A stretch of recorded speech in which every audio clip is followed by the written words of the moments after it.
My name is Minji Kim, and I'm a sound artist and one of candidates of ACPA PhD. And I am researching acoustic communication between infrastructure and surrounding ecology. So infrastructure mostly where are re-engineering sites, the engineering site trying to make energy from natural resource. So I have comparative analysis of references sites. One is Sand Motor in The Hague, and other one is Shihwa in South Korea. I'm South Korean. And this music piece, the compositions are mostly related to Shihwa, where is my previous field research site. And also I made this DIY wind turbine instrument, and I go to the site and trying to record the wind of there, the flow of there. And I also collect the sound material at a previous field research site. So the compositions are made of the sound material and sound material from my DIY instruments.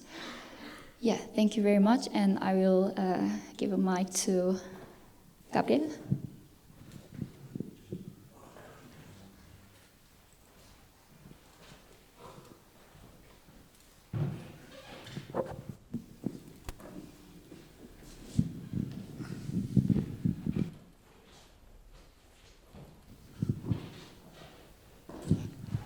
Hi everyone, I will be very brief because usually I do this at the beginning, but we wanted to play a little bit with the audio today and start directly with the sound. Just basically to welcome you. My name is Gabriel Payuk, I'm part of ACPA and I'm curator of this series. I just wanted to draw attention to this. This is a series, as you know, in the making that we organized together between ACPA and West. And this has been happening already since November, happens every last Sunday of the month. Our idea has been to bring up different windows, different openings into the question of the relation between art and research. As we usually say also in these sessions, we don't want to give any kind of narrative or art that will explain all the possibilities or to explain what exactly is the relation between art and research, but actually to explore different ways in which this happens. So every Sunday is a different entry, a different window, a different problem into how we conceive the relation between artistic practice and research. And so today we're very happy with this session, which Marcel Cobussen, Minji Kim, Kevin Fairbairn, and Nele Möller will be here, dealing with this question of ecology and sounding art. So yeah, I just wanted to introduce, also draw attention for you also to spread the word about the whole series. We still have a couple more Sundays happening this year and hopefully also continuing this year. So it's I think a very interesting space that we're trying to develop forward. Yeah, thank you. Thanks, Marcel. Yeah, thank you. My name, as most of you know, is Marcel Cobussen. I'm professor of auditory culture at Leiden University, and whereas Gabriel is one of the organizers of the whole in the making sessions, all the sessions, I'm more or less responsible for today's session on sound art and ecology. Also on behalf of the other the main presenters today, Minji, Nele and Kevin, I welcome you today. This is just to say that it is actually quite deliberately that we started with a musical piece because the idea of today, for the next couple of hours, 1.5 hours, is basically to let the artwork speaks for themselves. But what we will do is to provide you with a minimum of context so that you might have some idea why you're listening to what you're listening to.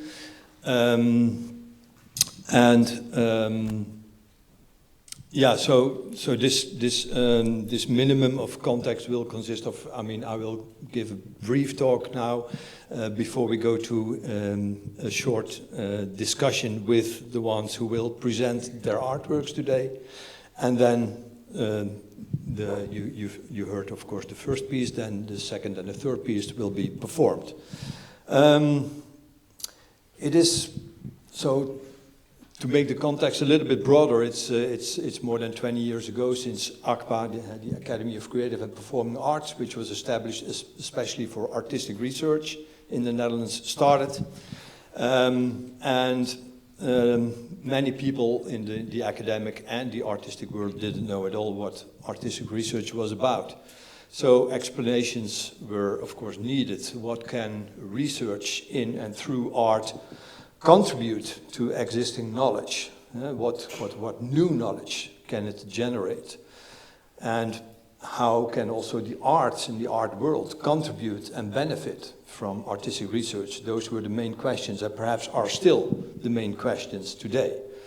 The first research project at ACPA, ACPA was at that time mostly dealing with music, were kind of what I would call music intrinsic topics. How can you compose new music for classical guitar? How should pieces for extended piano techniques be performed? Is it possible to play microtonal music on a bass clarinet? That kind of questions were raised. But gradually there was more of an openness coming towards social, political and ethical issues, specifically when PhDarts, which is the visual and design component of ACPA, entered ACPA. So, but today it's actually quite common that also music and sound art PhDs are addressing questions which concern ethical or political, social issues. So, and besides that, often, as you will also experience probably today, there is not such a strong division anymore between the visual and the auditory arts. So here we are with the focus on 3 presentations in which art with sound as its main ingredient is dealing with, reflecting on, inspired by, and engaging with ecology. This might seem like a difficult topic, but the good news is that according to Timothy Morton, all art is ecological. So there's no need to be worried. To just go a little bit further with Timothy Morton, according to him, art already provides a model for what he calls a non-violent, caring coexistence of human and non-human agents that actually specific ethics or politics wants to achieve. So actually what they want in ethics and politics is already achieved in art. That's his claim. And why is that? Well, it's very simple, says Morton, because our care for art is already an example of taking care of the non-human, of the non-living, of the non-sentient. And maybe ecological art, or art that deals with ecology specifically, is doing nothing more than bringing this, what he calls solidarity with the non-human, to the foreground. Ecological awareness is, and I'm staying with Morton here, shaking our faith in the anthropological idea that there is one scale, namely the human scale, to rule them all. And he gives a very interesting example, and I quote him here. Watches are things that humans read, but they are also things that flies land on, things that lizards ignore, things that the sun glints on. dust settles on the glass shell of the front of the watch. And actually this is followed by a warning of Timothy Morton to designers. So designers should be careful. A styrofoam cup isn't just for coffee, he says. It's also for slowly being digested by soil bacteria for 500 years. So this ecological awareness means acknowledging the existence of beings that aren't you, that aren't human, with whom you coexist, with whom you are in solidarity. And this is not about tolerating or appreciating or accepting, but better terms are actually coming from the auditory world, from the auditory discourses. Terms like attunement or resonance. These terms refer more to a mutual affection. I affect and I am affected. So I affect and I am affected means dealing with relationships. And according to another philosopher, the French philosopher Jean-Luc Nancy, the core of our existence is not being, but being with. And this being with brings me back to care for the other, to care for otherness. For the other and for otherness considered as with whom we coexist. So again, here we are today with 3 presentations, of which you have already seen, heard, maybe even felt one. And once more, why we don't want to give too much of context. Actually, it's also, it's interestingly formulated by a sound artist from Switzerland and UK, Salome Voegelin, who one of the titles of her books is Sonic Possible Worlds, where it's basically, instead of giving you all the context and relationships of all these sounds that are somehow have to deal with ecology, it's also an appeal to use your imagination. So to make your own story out of what you hear in relation to ecology. Nevertheless, I think that what you just heard, the presentation of Minji, is that in and through her artistic research, she makes us aware of wind and water and sand as elements that always accompany us in our lives. So in that sense, I would say that her art cares about these elements, cannot even exist without them. Nele Möller's presentation will deal with the coexistence of forests, animals, and humans, where the one affects the others. So we could think of trees and animals as confronting humans with, for example, very different timescales, thereby reacting to what Timothy Morton says, that we shouldn't always only rely on the human scale. And Kevin's performance, and the installation is already visible here, shows another ecological solidarity. A solidarity and being with scraps, I would say, with residues no longer useful for commercial purposes. In his artistic and research project, he pays respect and takes care of things we all too often carelessly abandon.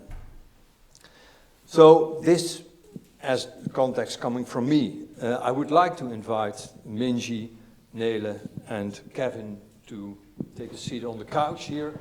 We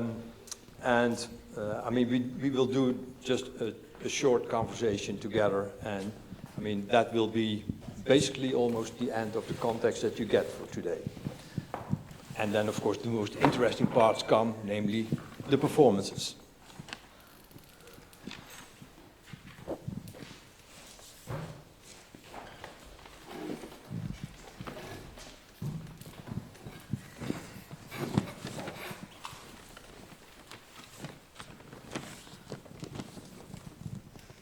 So I have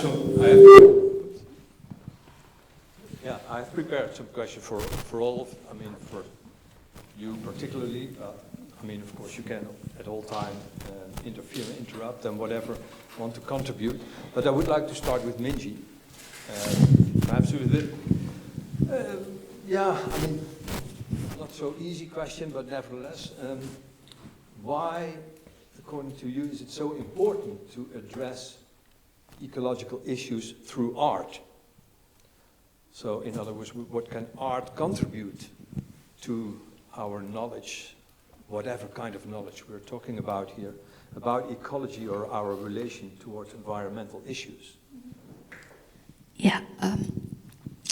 So, yeah, it actually connected to my core question about in my research, which is how can music or sound art affect to ecology in positive way without just using it as an artistic merit. So it bring me back to like 3 or 4 years old, years before, that I found a sound art label named Acoustic Territories, and it's about going to the field and collect some sound material with diverse disciplinary people and make a musical album or performance out of it. So, yeah, 3 years before, we went to Jeju Island in South Korea, and yeah, we made this kind of activities with architect, designer, and yeah, movie makers. And then I released the album, and I had this kind of dilemma because is it really can affect to ecology? I feel like need to concern or aware about the album producing from vinyl, and there's a lot of flights to Jeju Island because we couldn't really go by car, and yeah, it actually made me kind of frustrated somehow after all this kind of activities. So yeah, the question came out: can sound art actually contribute to better ecology? And I found, can I say more?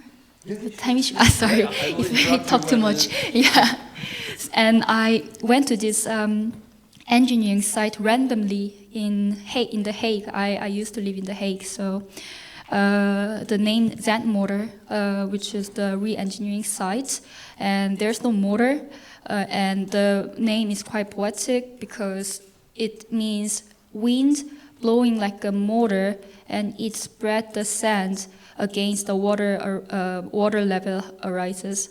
So when sand spread by wind, wind can give nutrients to also sea vegetation, and also it's spread and make the land wider. And I thought if I just perceive this whole infrastructure as one of artwork or sounding object, then I can just naturally be an artist who also contributes to ecology in a positive way. So I feel like this kind of experience made me a bit more closer to my dilemmatic question. So, yeah. Yes. So you are working together with marine biologists, for example. So they provide you with a lot of input, with knowledge. Yeah. And what do you think that, for example, this presentation today, what is your contribution to the knowledge regarding ecology? Yeah, so this performance is actually related to Xihua more than that motor. And yeah, there's some experience that I was decided to investigate Xihua as on one of comparative analysis sites, and I never been to Xihua actually before, and I trying to search the data on the internet, and once I got to Xihua, my experience was totally different. Like the whole, I can't say like everything, but most of data in the internet is pretty helpless. And my experience, we talk with the residents and people who research there for several years, make me very different insight. And I thought, how can I make the bridge between this gap, like empirical knowledge and the data in the internet, like a number or something soft. So I think artwork can make this kind of bridge. Yeah. Nele, I'm going to you because your artistic project makes, well, forest audible. I mean, one of the things, that's something what you will present probably this afternoon, but you do that also through radio shows and presentations and audio essays, etc. And for that you're also collaborating with foresters, for people working in the forest. My question to you is, in relation to artistic research, is it important for artistic research to also, I mean, you take something from these people, you take something from the forest, from the animals living there, from the trees, etc. Is it also important to give something back? And what would that be in your case, for example? Yeah, oh, that's a very good question.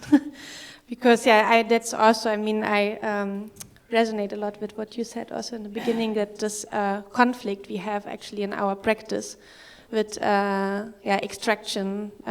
For example, I'm doing a lot of field recordings, and you could also already see them as a form of extraction. And then the microphones we use, the recorders we use, I mean, they are all connected to problematic geopolitical connections. And then, as you said, also I work in the forest together with foresters and hunters and activists, but then also with the forest itself. And it's something I think constantly about, but I think, of course, we have to give something back, but the question is how would it look like? And I mean, I spend a lot of time there, and most of the times I actually don't record. I'm just there and listening and maybe writing, and I think through this connection something develops already, and then a form of relation develops. And I must also say, I mean, I grew up really close to this forest, and now through my research, my connection already changed quite a bit with the forest. And then so also within the community, because it's a very small town where the research is based in the sense, connected to the forest. And already there now through my project, because I'm talking also to journalists and to activists, and so I feel already there the discourse already changes a little bit, and it's just, I mean, it's just micro or macro discussions, but because especially in Germany, there's such a strong imagination around forests and of these like very old grown forests that Germany exists. True, but that is actually just it's a false imagination, because it's all monoculture plantations. So I think already if art can support in shifting the discourse a little bit, and then to talk with foresters maybe and hunters and bring different people together and talk things through, maybe another possibility for the forest to exist or be coexisting with the forest could emerge. And if I can just do a little bit for this, I think that's already something. Yeah. Could you give a very brief example of how the discourse is shifting?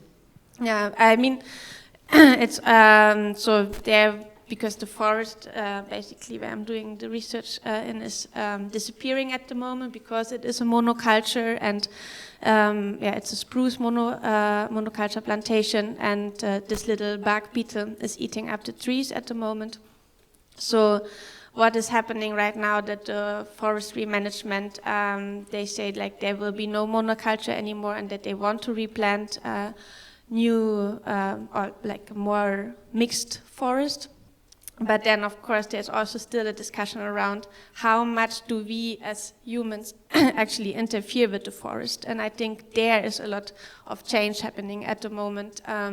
How much do we need to manage the forest, actually? And then with how this is then also connected to forestry industry and other fields like hunting. Or so I think that there is a like wider discussion around this at the moment. Yeah. Thanks a lot.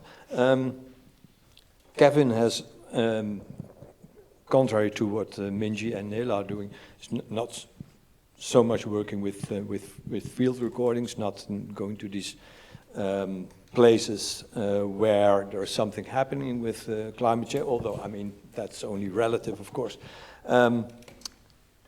My question to you, Kevin, is actually, could you comment on Morten's idea that all art is by definition ecological, and actually what I was thinking of a book recently written by Mark Peter Wright, where he's talking about sound artists should be aware that they also leave their ecological footprint, for example by using sparse natural resources in their equipment. And as you're doing something with things that are maybe thought of as waste, I was thinking, okay, maybe you could comment on this idea. Thank you.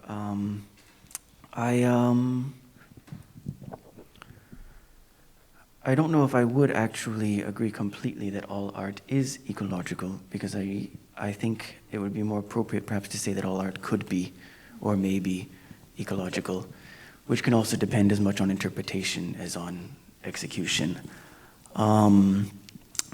But in my sense, I do work with materials that have been extracted from environments, and the mining that they do to produce these particular metals is extremely toxic.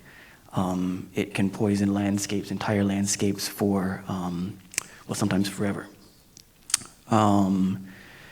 And so now I work with these materials in a new context. They've been absorbed into industrial production. And they've also been ejected from industrial production because they are faulty, they are corroding, they are decaying. And I think for me, it becomes important then to realize, similar to the forests that you were talking about, that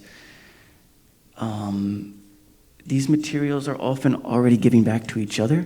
They are already resurging in some sense, or creating their own alternative futures.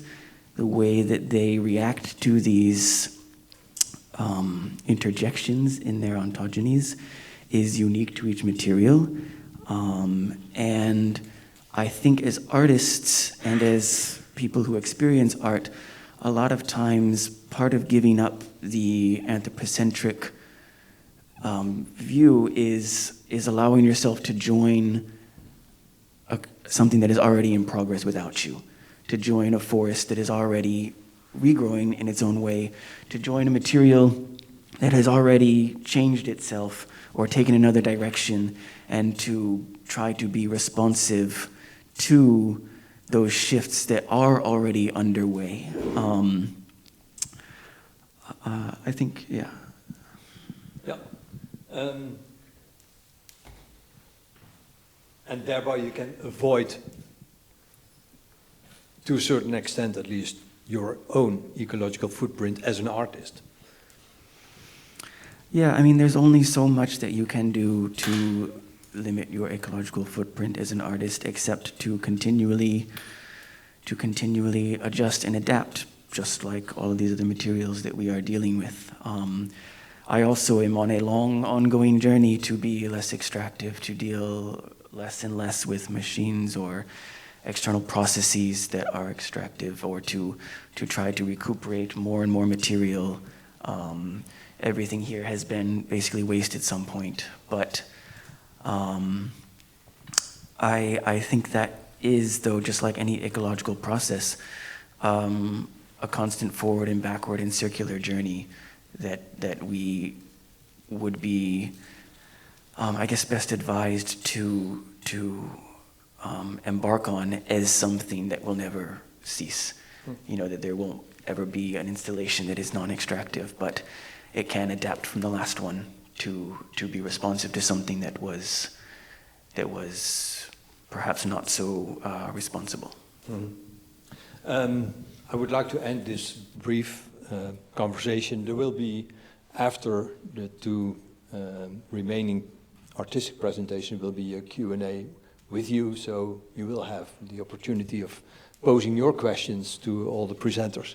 I would like to end with a question to all three of you. Very generic, very general question. Do you think that artistic research should have an activistic element in it? Or maybe does it have necessarily an activistic element? Maybe all of you can briefly respond.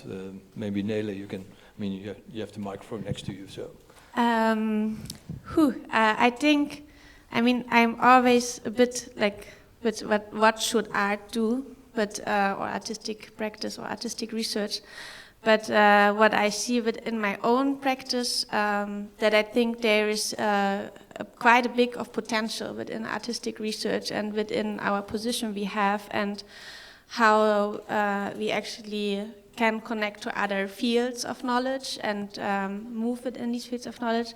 And yeah, then it's of course also a question of definition. What is activists and yeah, other things. So, but I think within that I see already a lot of potential, and just to connect different people, and I think that is in some way every researcher doing.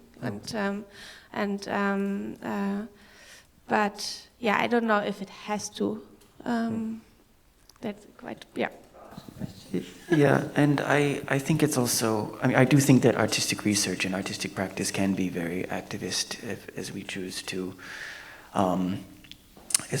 use it or not. But I also think it's important sometimes as an artist or artistic researcher that are, you know, coming from our own discourses, to also recognize that activism itself is also a field that is ongoing, that we are joining a stream that's already underway. And I think sometimes that, you know, in the pressure to try to be more activist in our art, we also feel pressure to sort of reinvent the wheel, which is unnecessary, and that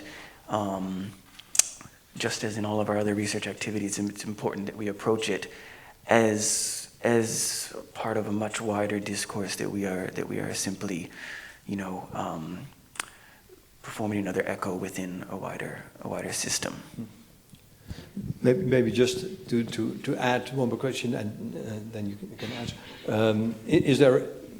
Is there a potential conflict between being in a certain way activist and, on the other hand, keeping also the academic rigidity or even some sort of objectivity there, which is sometimes also required? So is there a tension between the two? Maybe Minji can respond if you have something to say on this. So is there a tension between being activist on the one side and being an academic on the other side? Yeah, it's also need to find about the definition of also activist, and also the definition of very academical. But yeah, in general, yeah, in this current situation, I think it's not mandatory though. I really decided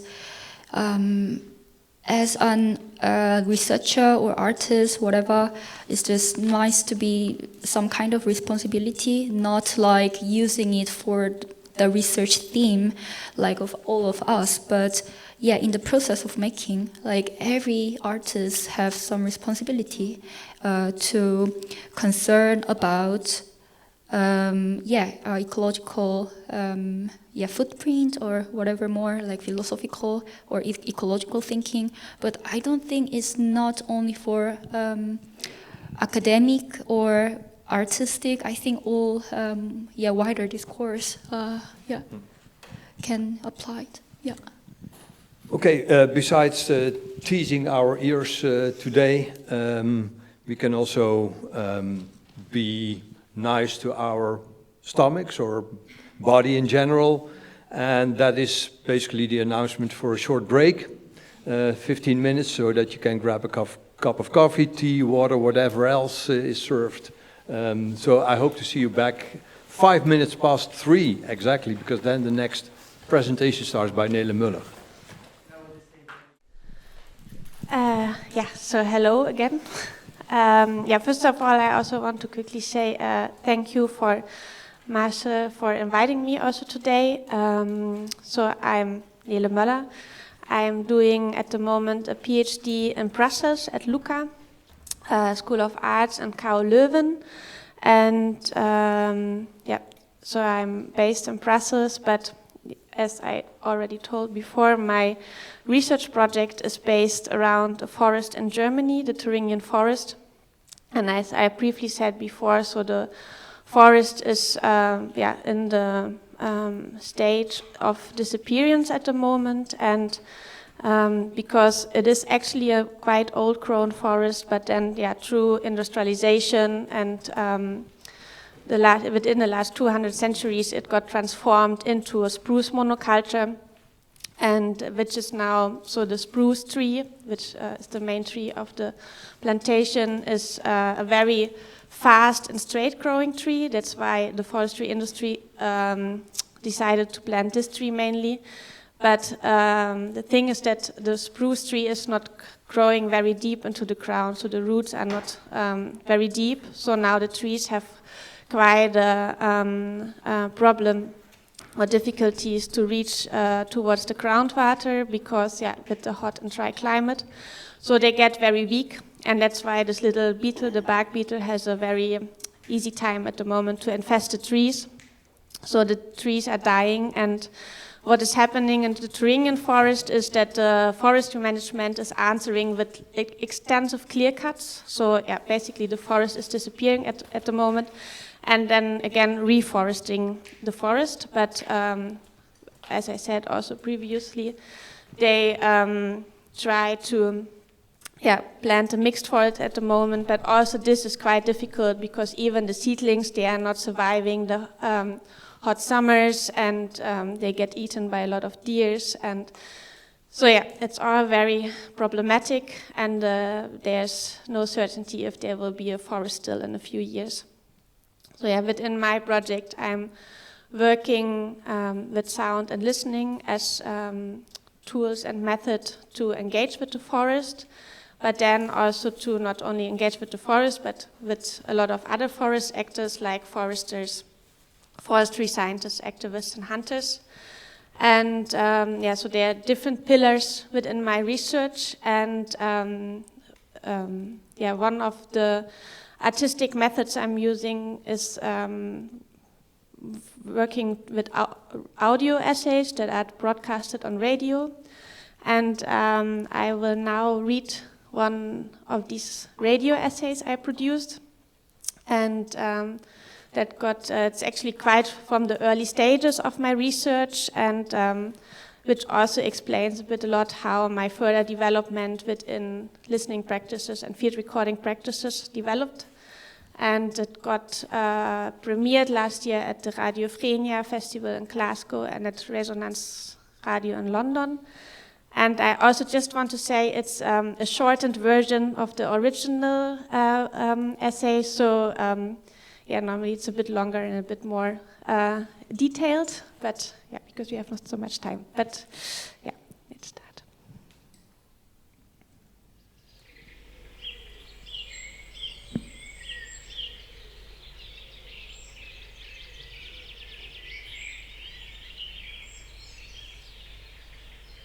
One, an etymological excurse. The word forest originates from the medieval Latin term forestis silva, which described land used for hunting by the Emperor Charlemagne, wherein silva means woodland and forestis means outside. Forestis silva can also be translated to beyond the main or central area of administration, or outside the common law. With time, the phrase got shortened to forest, but retained a sense of separateness and exclusion. The city is inside, the forest is outside. The city is inside, the city is inside, the forest is outside, the forest is outside.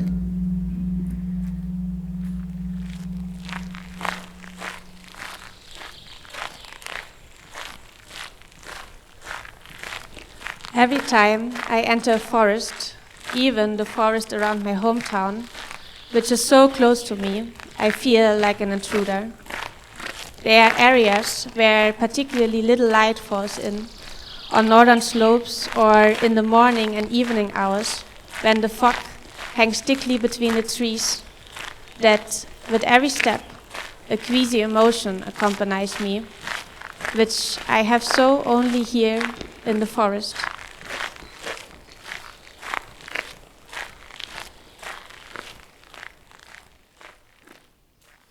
Something formerly thought of as passive, like the trunk of a tree, may suddenly appear to have active powers. And what is so engraved in our consciousness that the human is presiding over the landscape becomes suspicious as shape-shifting tree branches, howling winds, and uncanny movements in the undergrowth, shaking up the self-understanding of a constant effective power.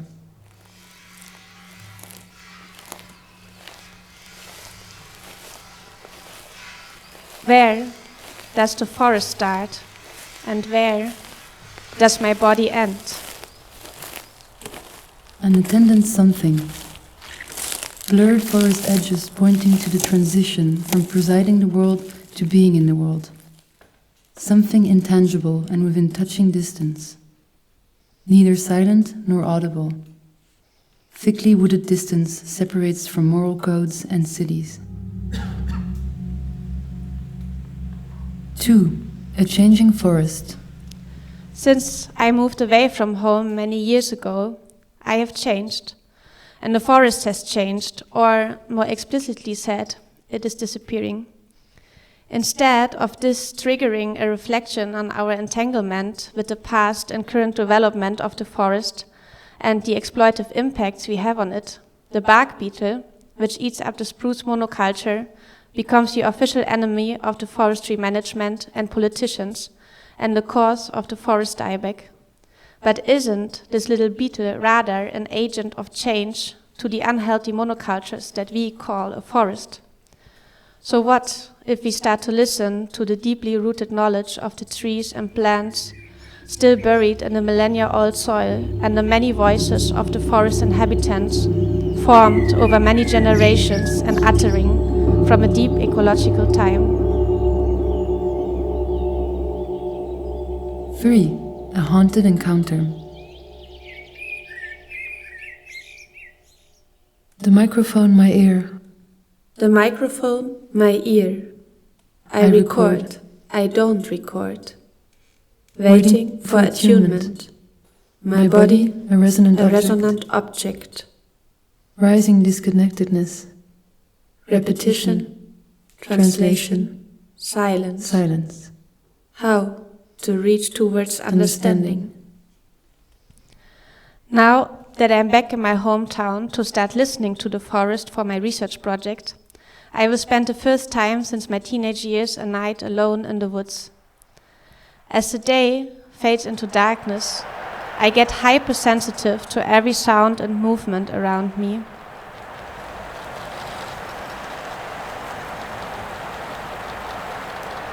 Triggered by every branch cracking, leaf rustling, and wind blowing through the treetops, I'm having a restless night. My eyes are closed, but my ears are wide open.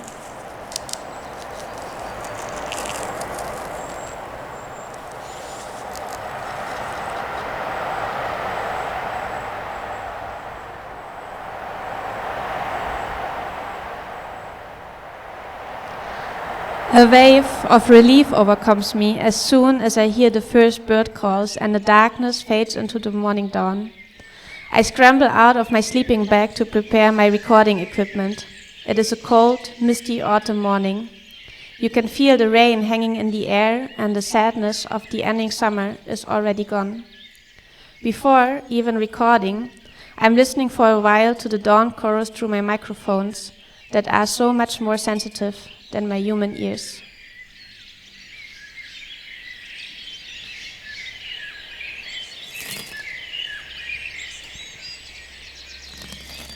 Suddenly, through the misty thicket, I hear the sound of something making its way towards me.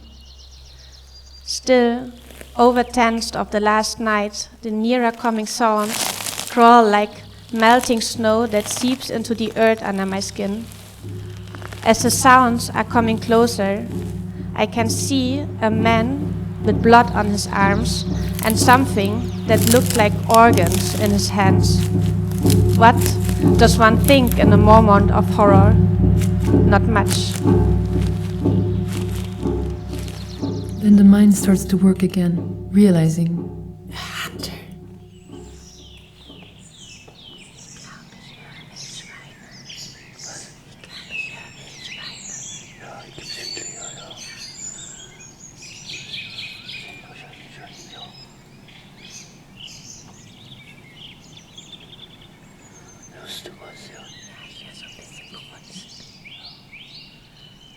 Four, listening and hunting.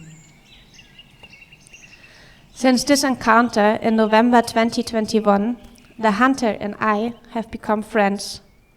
Together, we went numerous times in the forest. He for hunting, me for listening and recording. Since we met, he never had the chance to shoot an animal while I was with him. I'm glad about that.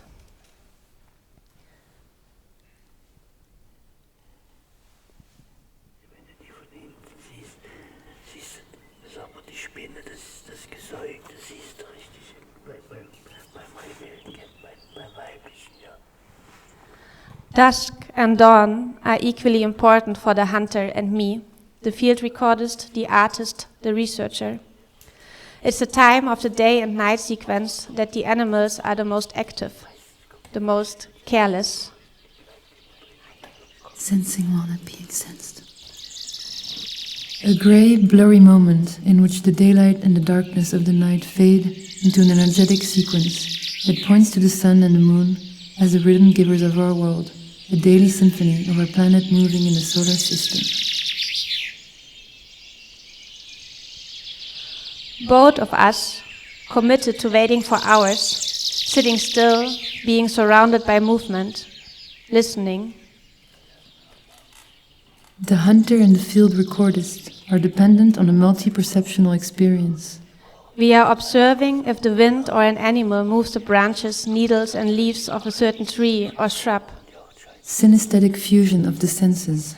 Olfactory following the tracks of storytelling excrements or the marking of territory by reproduction-willing clans. A dynamic participation between their bodies and the forest. At dusk and dawn, obscured by the dark shades of the night, listening to the various non-human calls that animate the local terrain. Hiding bodies in a sensuous topography.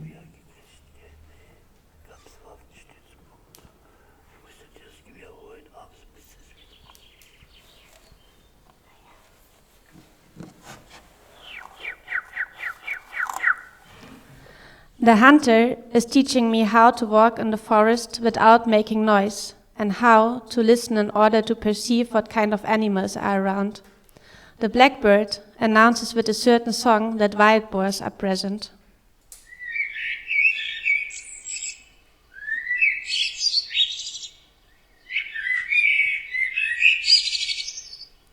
The deer makes a short but loud beeping sound when she senses a fox or lynx.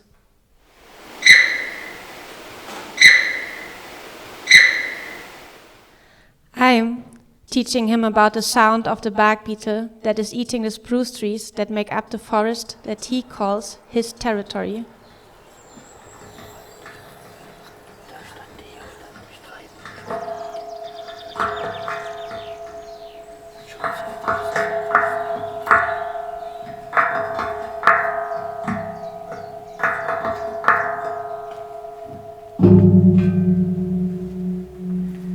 5. Territories of power. In Germany, forests are mainly male territories. Most of the foresters, forestry workers, hunters, and forest owners are men. When I'm with the hunter, I'm also getting thrown back at my own positionality. It actually doesn't feel like we go together in the forest. It is rather that he is taking me with him. Legally, it is his territory. I'm just a visitor. Thresholds of the city and the forest. The city is inside, the forest is outside. Forest is silver.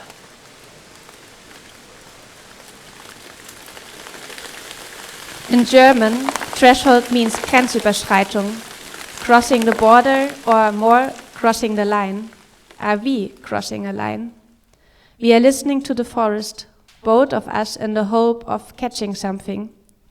He has a room in his house filled with morbid trophies from his decade-long hunting practice. I have an archive spread over several hard drives full of sounds that have already faded or disappeared at the moment of recording.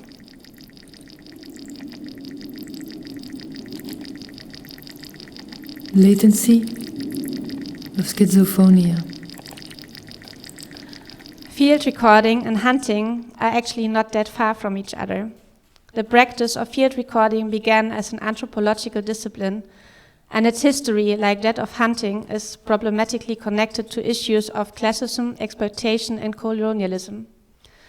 Again and again, I realized that the approach of sound hunting persists in field recording practices, mine included, and the consent of the recorded, even that of the modern human, is frequently missing.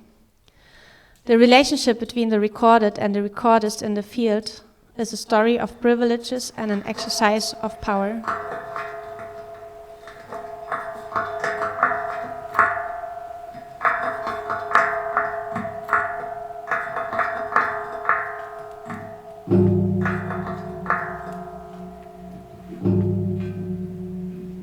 Six, grasping reciprocities. The last time the hunter and I went together to the forest, we encountered a stag while leaving the forest back to the city at night. The stag is standing in a field, huge, the antlers like antennas to the sky. Silently, he looks at us while we are looking at him.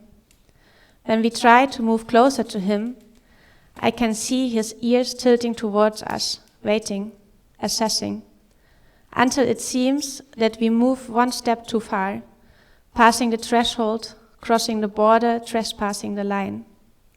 He makes a majestic jump and races away from us, back into the forest, leaving us alone in the field. What is left for our eyes is just our condensed breath, visible through the city reflections in the air. Each inhalation and exchange, a sharing of breath between ourselves and the forest behind us and the city in front of us. Realizing, while we are listening to the forest is also listening to us.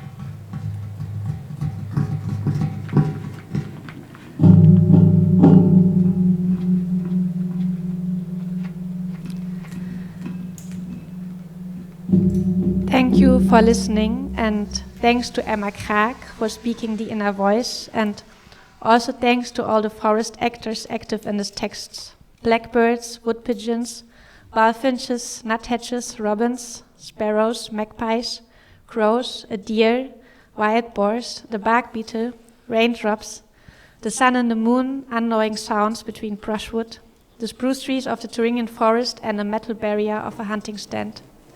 And also special thanks to Rudi, the hunter.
The soundscapes that surround us in our buildings and in our streets, in these urban spaces where we meet today, are not formed from this land. They are extracted from ecologies far removed from this local landscape. The soundscapes here are formed of building materials, mostly steel, concrete, glass, petroleum products, processed wood, and other metals such as the brass here and its common cousin copper, which is expended in massive amounts everywhere there are electrical components or cables. It is their bodies that form the acoustic ecologies in which we live. And even though they are inanimate, which I would dispute, they are not here consensually. Interestingly, although I have stressed that none of these materials come from here, this brass and copper actually could have come from close by. Up until 200 years ago, the center of European brass production and copper production was in Aachen, relatively close. That is no longer the case because as mining technology advanced, it became drastically more extractive, more efficient, and much, much more toxic. Meaning that they sought landscapes to mine that were more removed from what they would consider civilization, which means in the global south and other so-called frontier lands. My research seeks to engage with and to learn from materials that escape from this cycle, materials that have already been violently extracted and irrevocably transformed, that can never go back into the ground that they came from, but which have nonetheless managed to evacuate from the seemingly implacable momentum of capitalist production. Absconding from their industrial purpose, and in so doing, they produce spaces and voices for alternative liminal ecologies, generating pockets of what I call material moronage that invite us to join in thinking, sounding, and interacting in what Sylviane Diouf would call networks of complicity. These materials escape by decaying and by corroding. They become waste, and because they can no longer fulfill their purpose in industrial production, they are deemed useless. But in this uselessness, they also become invisible, shunted to a peripheral state in which they cease to matter. For brass and copper, you can see this decay in the reds and pinks and sometimes greens in the metal here in front of you, where their copper and zinc are interacting with oxygen in the air and leaching out.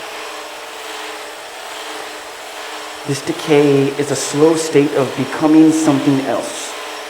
This brass will never return to its original condition, nor will it stay in this state as a stable alloy. It will always continue to slowly change.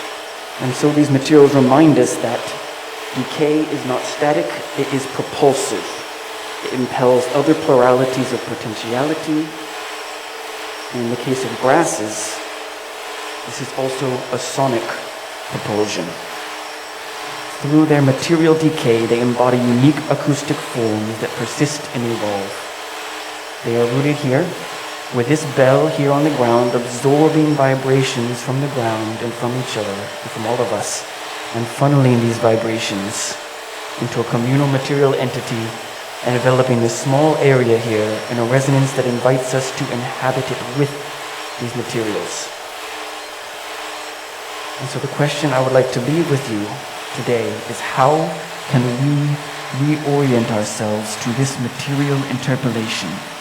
How can we hear the call that they voice and allow ourselves to answer, to join their community of complicity in this sonic bubble that exists at least for as long as their reverberations continue?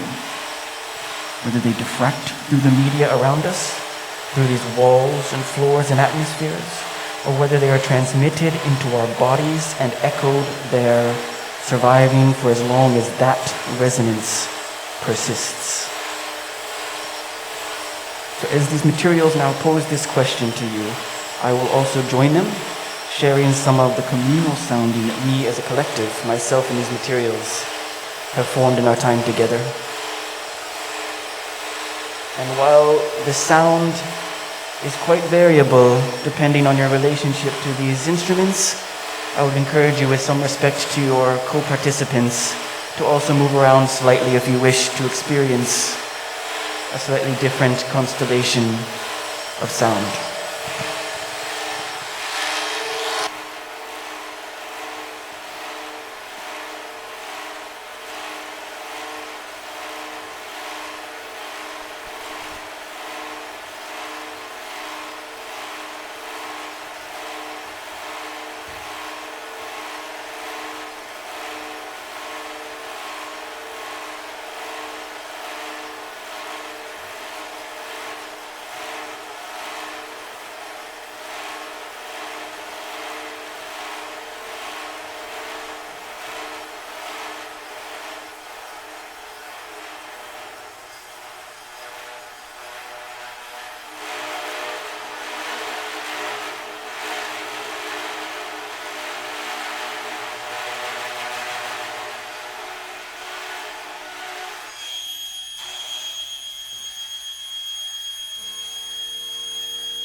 I would first of all, of course, like to thank Minji, Nele, and Kevin for their performances today.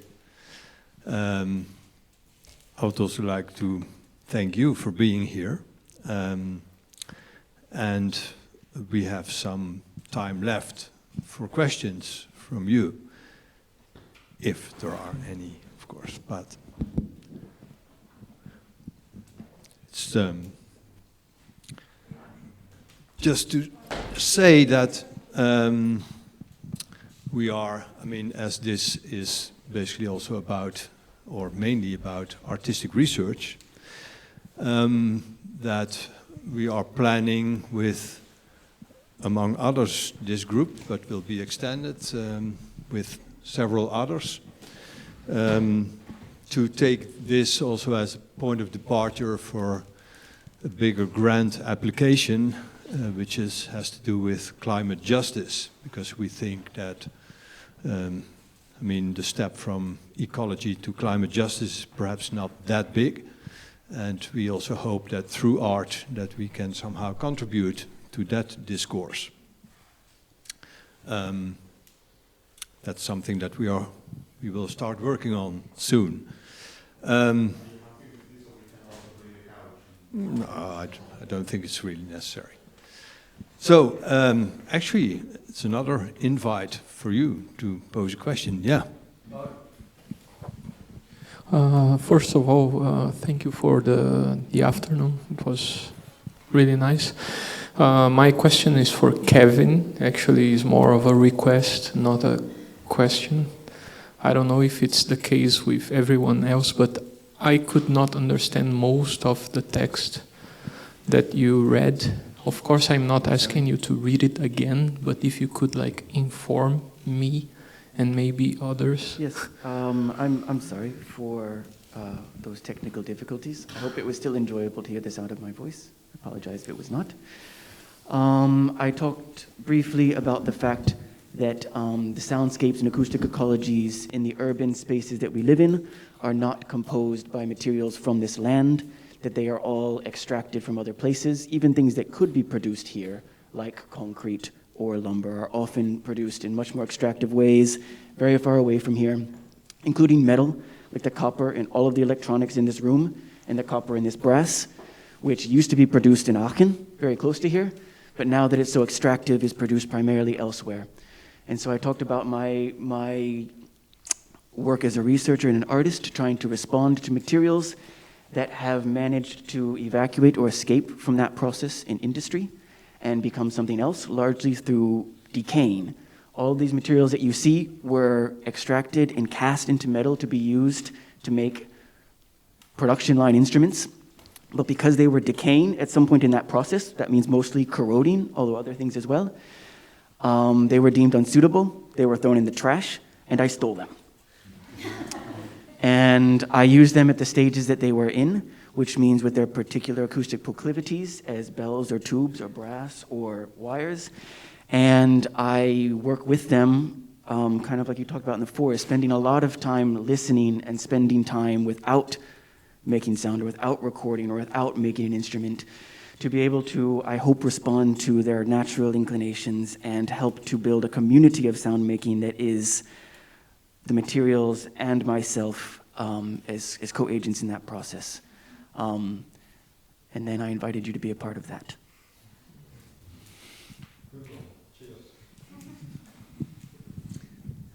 Anyone else?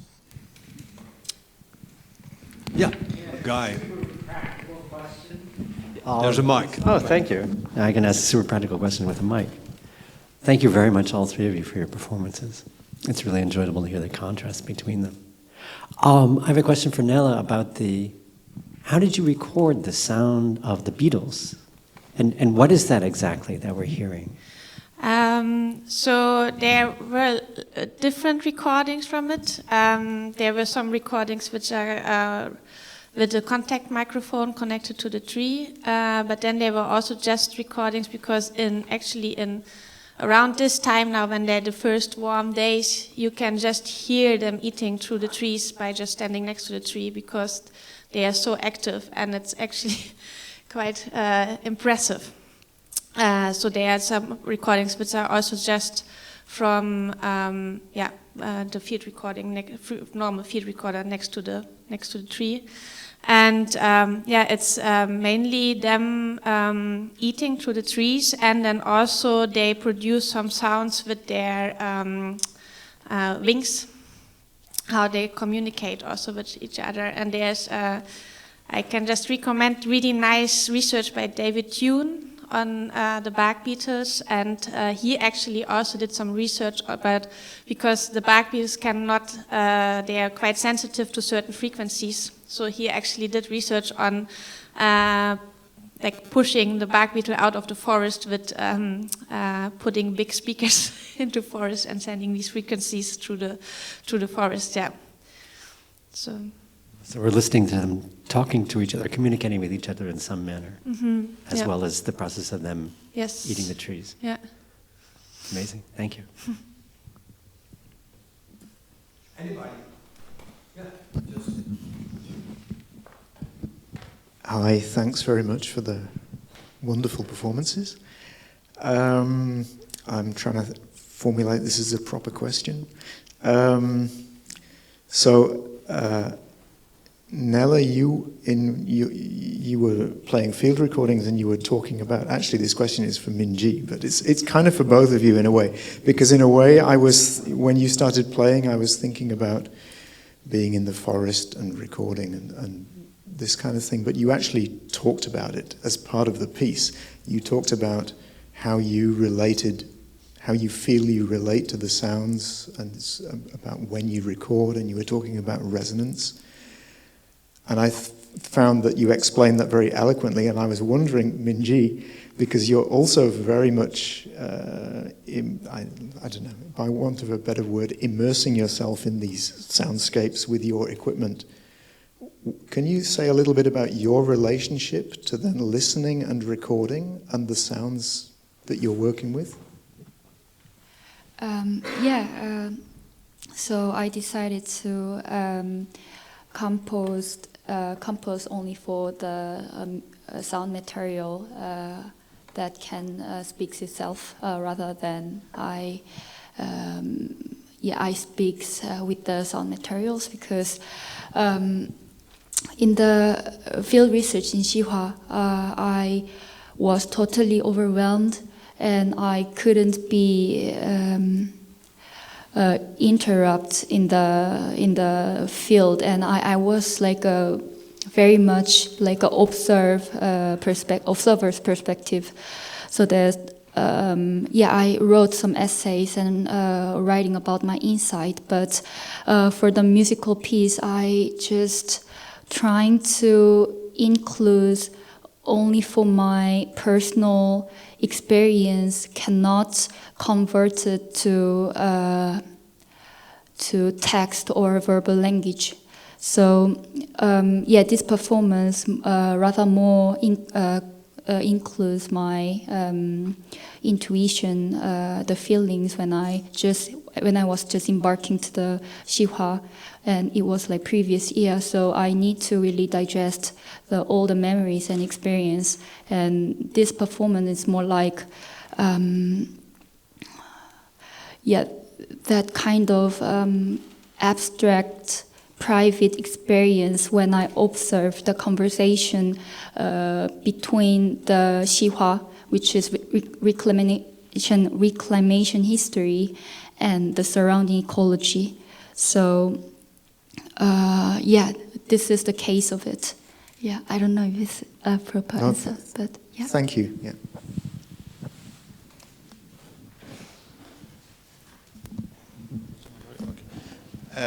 It's rather open question, perhaps just wanted to gather two things together and kind of open it for you, any of you who wants to comment. The two things I wanted to gather is, one was, I think there was some very interesting things about hearing the three presentations, and there was something about hearing Kevin's performance at the end and kind of bringing memories from Minji's performance. So there were moments in which actually there were kind of things that were sounding very similar.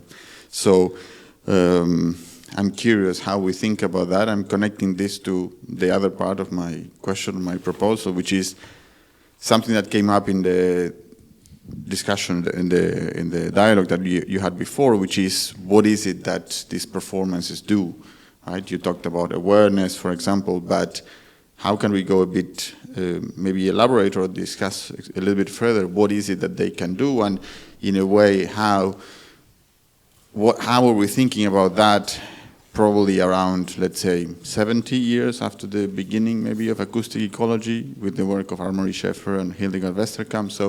So where are we today in thinking about what these performances can do, and if maybe, I don't know, what I evoked first helps in some way. But, yeah.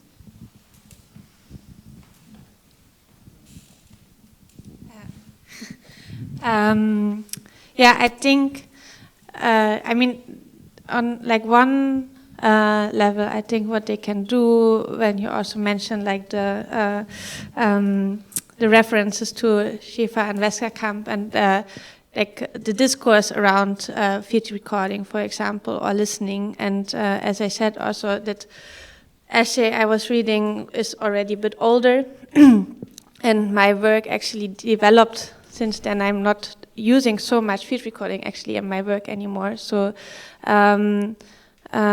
I think what they can do is starting the discussion also around how we actually position ourselves within our practice. And I mean, I see this actually resonating quite a lot with us here today, to really reflecting on the practice. And then it's of course always a matter also in what kind of context we present these presentations, because I see it also with the piece I did here now, that is very much made for an audience that is in some way connected also to sound art research or like field recording practices. But then, of course, there are also a lot of other works in my project. For example, I installed a streaming box in the forest that is sending the actual live sounds of the forest out in the world so that people can listen to it. And what I see there is that, for example, people from the area or from other places are really start to listen to the forest, and that also the perception changes a bit from like the more visual towards sonic levels. And I think through that also new forms of relation emerge, or new understandings of relations. And I think through talking about listening and more about the sonic sphere, there is quite some potential actually. Yeah, and I would just say that, you know, sitting here with other sound artists who I feel like we all three embarked in some ways from similar places of trying to listen to and care about things around us, but obviously produced radically different forms of art, radically different forms of engaging. I think that in some ways where we are since, you know, Schaeffer and Westerkamp is that it's there's just so much more diversity of interpretation, and that there are much more offshoots, some of which are short, some of which are many people or movements, but that there's a diversity of approach that allows us to also sort of collaboratively imagine what sorts of alternatives there might be, rather than this sort of monolithic idea of what a soundscape can be, and, you know, a sort of predetermined reality of where we might want it to be, you know, a romantic idealization. Rather, it's now a really, you know, decentralized process by which we are all imagining together, trying to feel our way into whatever it is that comes next. At least that's how I feel. Yeah, just to add a little thing to, I think the whole ideas of Schaeffer, and maybe to a little lesser extent Westerkamp, were still focusing a lot on having a human-centered idea. Talking about hi-fi and lo-fi sounds was basically starting from what humans can perceive. I think also one of the things that we experienced today here in these presentations is that we try to make clear that the human is only one agent, and that it's not necessarily the most important one even. So in that sense, although I mean both Schaefer and Westkamp did a lot of good things and made the whole process starting of relating differently to our environment, namely in an oral way or by listening to it, and by reflecting on it, how can we somehow improve it? But I think this idea of improvement, and there I second Kevin, has gone in many different directions that they could never have thought of. But also basically that it's that we try to not to put all the emphasis on how a human is served by a sonic environment. This is a perfect lead-in to what I wanted to ask about.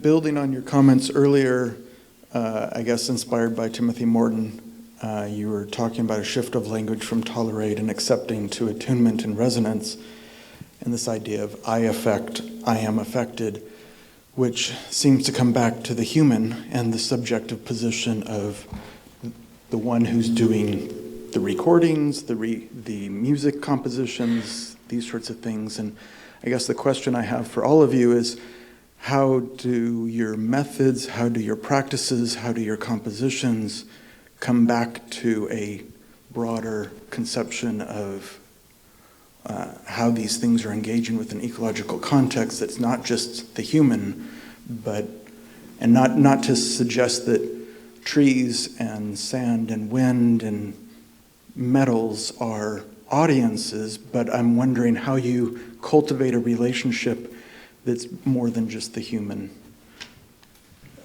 Just very brief to take away some kind of possible misunderstanding. When I was saying I affect and I am affected, the I was not meant me or a subject or a human. When I'm talking about resonance and attunement, I also think of, for example, buildings resonating with cars or concrete or the weather conditions.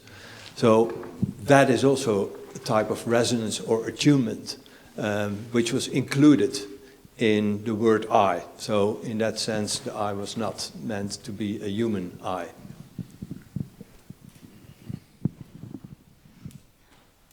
Yeah, for the answer for your question, I would like to say about my DIY instrument, which appropriate the mechanism of the re-engineering sites.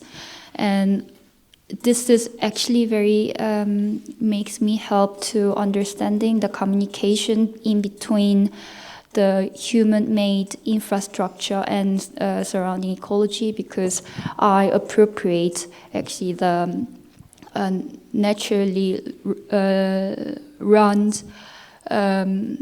re-engineering site. So without my ear, I can't really hear, or I can't really, the sound itself really kind of broad and really hard to interpret because it's too diverse. But if I appropriate, then I can contextualize the re-engineering site, how they communicate with surrounding ecology, and also the instrument itself is run by the natural energy, by wind energy, so, and it also converts to the vibration, so also kind of engage the topic of ecological footprints. So yeah, I think that is kind of my answer. Yeah, I could also just name an example from my practice at the moment. So I'm working more with instruments that hunters use to imitate animals, like different calls that imitate deer calls or bird calls to attract animals, and use these little instruments as forms of vessels, or like to connect more, or like not connect, but through mimicry, develop a form of relation with the animals in the forest. And of course, I'm very much aware about the problematics that are also within these instruments, but they are quite interesting because they are actually the first instruments that were found in caves and places like this, they were connected to hunting, and so to retrace also this knowledge that was there always, also within this part of the world around animal communication and how to actually get into contact zones. So I'm experimenting a lot with these instruments right now in the forest also, and waiting for answers. And but of course it's always the human perception and position cannot be erased. So it's always a form of translation, of course, and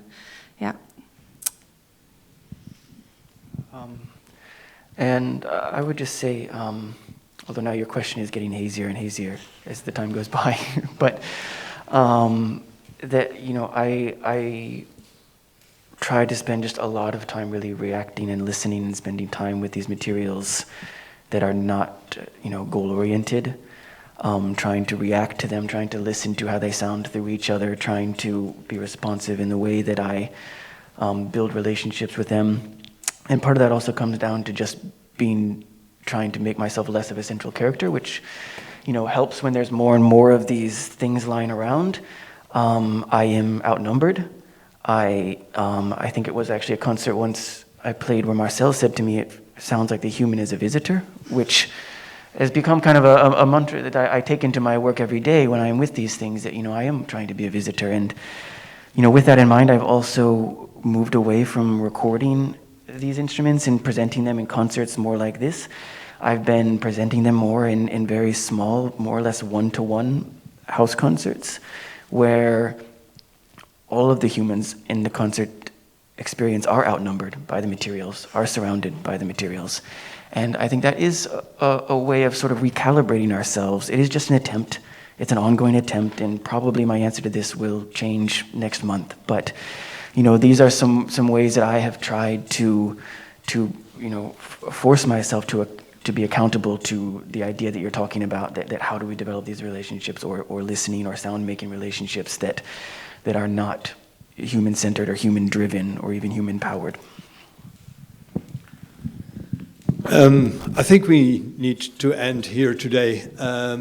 I would like to give the last word to Gabriel, because he can perhaps announce when the next In the Making will take place and what the central topic will be for that next session.